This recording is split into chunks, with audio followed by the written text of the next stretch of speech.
Good day everyone, welcome back to the channel. Matagal-tagal din akong nawala sa paggawa ng videos because of work and my master's degree. But ngayon, I am trying to come back and share more motorcycle content again. For today's content, I'll share my long-term experience with my Benelli Imperiale 400. I acquired this bike noong September 2023 for around 238,000 pesos. And now, almost 3 years later, nasa more than 38,000 kilometers na ang odometer niya. By the way, this is not a very technical review. It's more on real owner experience ito. Daily commute, expressway riding, some maintenance, some repairs, and some upgrades that I tried over the years.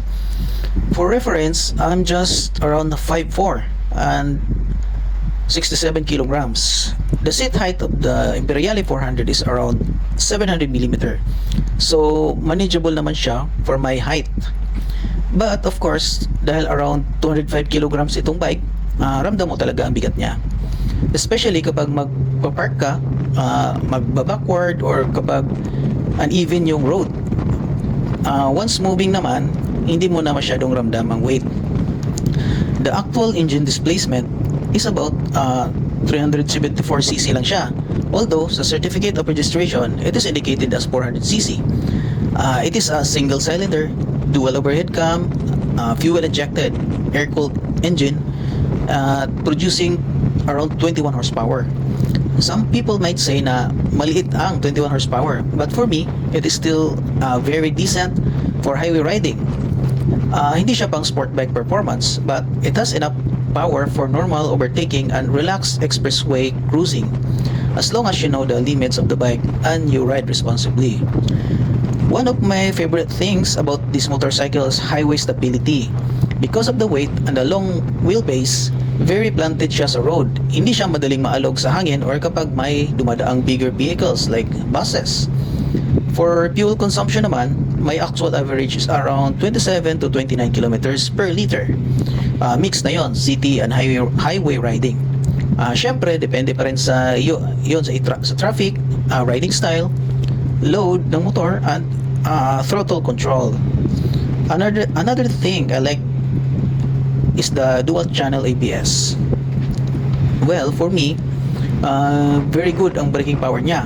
It gives extra confidence lalo na sa city traffic, wet roads, sudden braking situations. And of course, ABS is not magic, so proper braking lang and safe distance are still important. So, for the pros for this motorcycle, first, syempre, classic and timeless look. Second, decent yung engine performance niya for daily riding and highway use. Third, of course, dual channel ABS. And then for the fourth is the very stable siya on the highway. Now, for the cons naman, the biggest one is definitely the weight. Around 205 kilos ito. So medyo challenging siya kapag magpa-parking, U-turn, or moving the bike around in tight spaces. Another downside is the stock tube tire setup. I tried bigger tire sizes before, but eventually I settled with Shinko tires in stock size. Then pina-convert ko siya as tubeless tires. For me, mas practical siya for daily riding and mas confident ako sa grip ng Shinko compared sa stock tires. For major repairs, my first clutch lining replacement happened at around 19,000 kilometers. And then, pangalawang palit is around 36,000 kilometers. I replaced the clutch lining again, so yun yung pangalawa is the 36,000 kilometers. I also had the steering bearing and wheel bearings replaced. Normal part na rin ito ng long-term ownership, especially since ginagamit ko talaga ang bike for commuting and it has already covered more than 38,000 kilometers. Ang importante is proper maintenance and huwag hintayin na lumaki ang problema bago ipacheck. For upgrades and aesthetics naman, early this year, pina-flat ko ng konti yung seat para mas komportable and mas manageable naman yung height. Last December 2025, I also tried wrapping the tank with bright red foil. Actually, hindi po ako nag-wrap. So, may kinontak po akong gumawa ng wrapping.